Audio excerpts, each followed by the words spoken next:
Nobody. Yeah, I think his accomplishments speak for themselves. All the Heisman, the 2 national championships. So I'm going to give the point to Zach, and let's move on to our next topic. Without a doubt, Tiger Woods, Kobe Bryant, and Usain Bolt are tops of their respective sports. Which professional athlete would you least want to compete against in their sport? Who is most likely to take it easy? And on the flip side, who is most likely to embarrass you? Brenna. Okay, so I think that definitely Tiger Woods, not many people would try to argue that he is the best golf player of his era. And Bolt, I mean, he is a bolt, lightning bolt. But looking at Kobe, I would say it's not an obvious fact that Kobe is the best NBA player right now.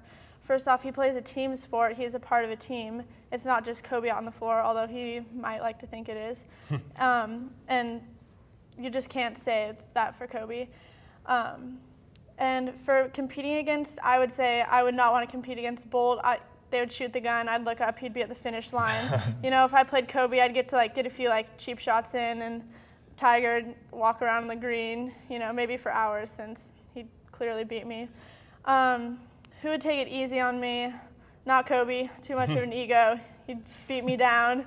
I'd say maybe Tiger. Add a couple shots to each one. Who would embarrass me? I don't know. Bolt would run backwards, still beat me. Yeah, I mean, I've played a bunch of sports, and the worst sport I'm at is tennis. So I would probably least likely go against Roger Federer. I mean, he's got those 15 Grand Slams, and he's kind of got that mean streak. He wouldn't take it easy on me. He would probably try and hit me with the ball. I'm not stepping on a tennis court anytime soon, and especially with Roger Federer. And I don't know, the person who would take it easy on me, maybe Michael Phelps. He wants to come out here. I'll take him to a Wazoo party, and he'll engage in some activities, and then he'll let me look like I'm beating Michael Phelps in a race. Who knows?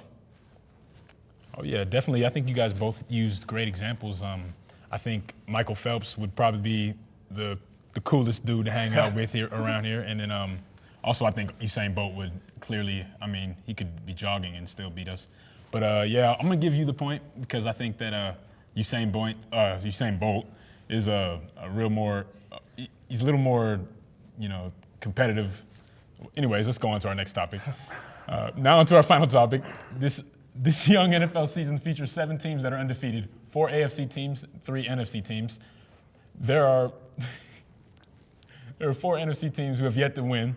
In your opinion, which is the stronger of the conferences, and which conference will walk away with this year's Super Bowl in Miami? Brenna? Okay, so let's look at the AFC first. You have the Broncos. I mean, the Broncos 3-0, that's kind of a joke. They beat the Raiders, Cincinnati, and Cleveland. I mean, really, that's not going to last long. The Jets are pretty strong. The Ravens, I think they're probably best in AFC so far. They have really good defense. Look out for them. Colts are the Colts, winning team. But, nothing special this year. Then in the NFC, I mean, Favre going to, the complete, traitor team, Minnesota.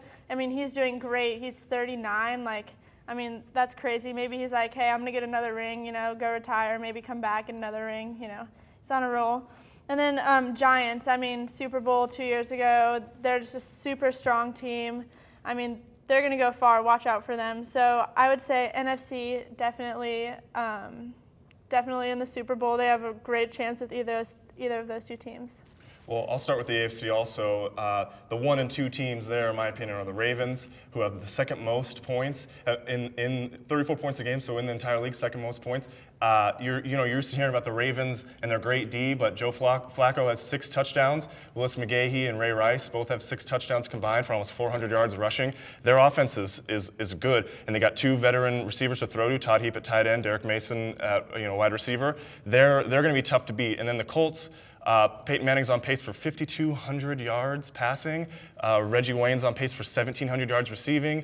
I mean, that's unreal. Those 2 teams, they're playing each other week 6. So whoever wins that game, you're looking at it. That's the favorite. And also in the NFC, that you have the Giants. I remember the big question mark was, now they don't have Plaxico Burress, who are they going to throw to? Well, Steve Smith, Mario Manningham have both stepped up. They're on pace for over 1,000 yards receiving. And obviously Bradshaw and Jacobs, they're running the ball. They got 400 yards rushing between the 2 of them. And then the number 2 team is the Saints. I mean, they're scoring points in bunches, but they kind of looked sloppy against the Bills last week. And then their big test is the Jets this week, where the Jets have only allowed 33 points. That's 11 points a game. And they're playing the Saints and the Giants are playing each other week 11. So whoever wins that game, that's going to be the favorite in the NFC. I think it's going to come out of the NFC because I think the 3 best teams are in the NFC, the Saints, the Giants, and the Vikings. So I'm going to give you the points and the match. And that's all for this week's edition of Face Off. Now let's toss it back to Prez and Dom. Now, see, I got a question and a half for you. Who do you think you'd have the best chance against athletically? I mean, Well, I'm going to go ahead and say Michael Jordan. Now, before you jump to any conclusions, I'm not talking Michael Jordan when he played for North Carolina or the Bulls. I'm talking Michael Jordan right now. The Hall of Fame speech, There you go. Michael Yeah. Jordan. Because I think he's so competitive that I hope I'm in better shape because he's been gambling and eating a lot. And I think that Charles Barkley too? he would probably pull a muscle trying to guard me. Yeah. So I think that's my best shot right now. How about yourself, Prez? I'd go with Gina Carano. Oh, wait, best chance against, not that we'd want to wrestle. Right, probably Bodie Miller. That guy, when he goes downhill skiing, he is so lit out of his mind. He doesn't know what's going on. Remember, he told, I think it was the AP once, that he skied drunk and won a race. He's a talented guy. I'm a terrible skier if I cannot beat him. I mean, that's on me.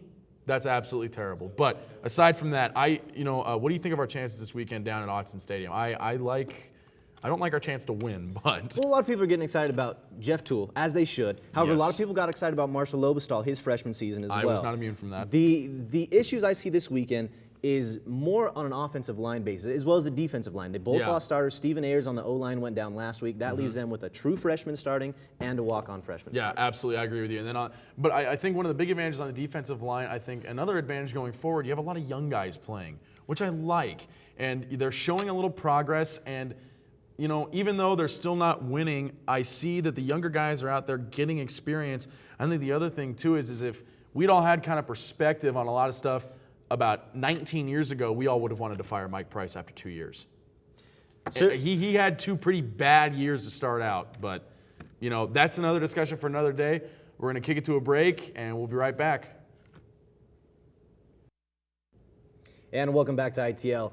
Now, Prez, one of the things about WSU is we always talk about football. Everyone gets excited about it. It gets Indeed. a lot of national exposure. Well, not now, but most of the time. Yeah. One thing this weekend to look forward to is some other athletes are going to get more exposure this week. Exactly. So tell me about that. Volleyball's And welcome back to ITL. Now, Prez, one of the things about WSU is we always talk about football. Everyone gets excited about it. It gets Indeed. a lot of national exposure. Well, not now, but most of the time. Yeah. One thing this weekend to look forward to is some other athletes are going to get more exposure this week. Exactly. So tell me about that. Volleyball is going to be excellent. We're going to have webcasts for the first time, so if you don't want to get up off your couch to come down to Bowler, pay a small little subscription fee, watch it at home. And also, I think the soccer team's going over to Seattle. They're going to play a very good Seattle University women's team. So all on good accounts. All these athletes are getting some great play. And it's just going to be a good weekend for Cougar Athletics. And most importantly, for you, you're going to be calling some of these games. Yes, Certainly I am. something to look forward to. That's all we have for today. Thanks for tuning in. I'm Dominic Sheldon. And I'm Michael Preston. I'm keeping it real, He always does. just like this guy. Alele Cougs. I'm going to try to get it on the camera. Hold on. Put my pen down. Damn it. Nope.